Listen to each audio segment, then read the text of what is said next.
மாதத்துக்குள் நாம் கடந்து போகிறோம்.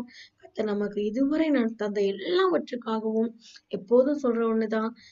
டிசம்பர் ஆண்டின் இறுதி வந்தாலே நம் தேவனை அதிகமாய் துதிக்க வேண்டும்.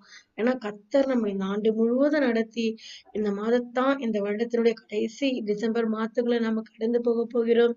இந்த கடந்து போகிற அந்த 12வது மாதத்துடைய வாக்குத்தத்தமாக நான் உங்களோட கூட பேச போகிறேன். அதற்கு முன்பாக ஆண்டவரை நாம் துதிப்போம்.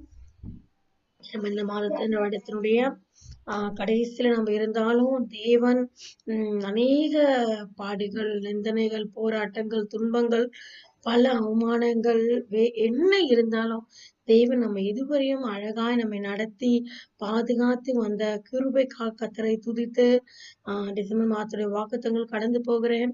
நிச்சயமாய் வருகிற ஆண்டு தேவன் நமக்கு ஆசீர்வதித்து பெரிய காரியங்களை செய்வார்.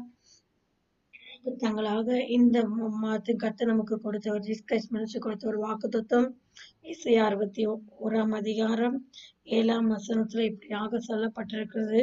உங்கள் வெட்கத்திற்கு பதிலாக இரட்டத்தனையான பலன் வரும். உங்கள் லட்சைக்கு பதிலாக தங்கள் பாகத்தில் சந்தோஷப்படுவீர்கள். இன்னும் மீதமுள்ள காரியங்கள் இருக்கு. நான் உங்களை சொல்ல போறேன். எங்கெல்லாம் வெட்கப்பட்டு போனோம், அநேக காரியங்கள் எனக்கு நடக்கல, இதற்கு மேல நான் என்ன பண்ண போறேன், ஆண்டின் இறுதி வந்துட்டேன்னு சொல்லி நீ கண்ணீரோட கூட இருக்கலாம்.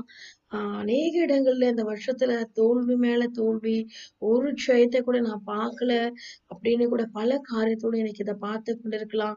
அவங்கள பார்த்து சொல்றேன், வெட்கத்துக்கு பதிலாக ஆண்டவர் நிச்சயமாக இரட்டத்தனியான பலனை தருகிற ஒரு மாதம் தான் இந்த டிசம்பர் மாதம்.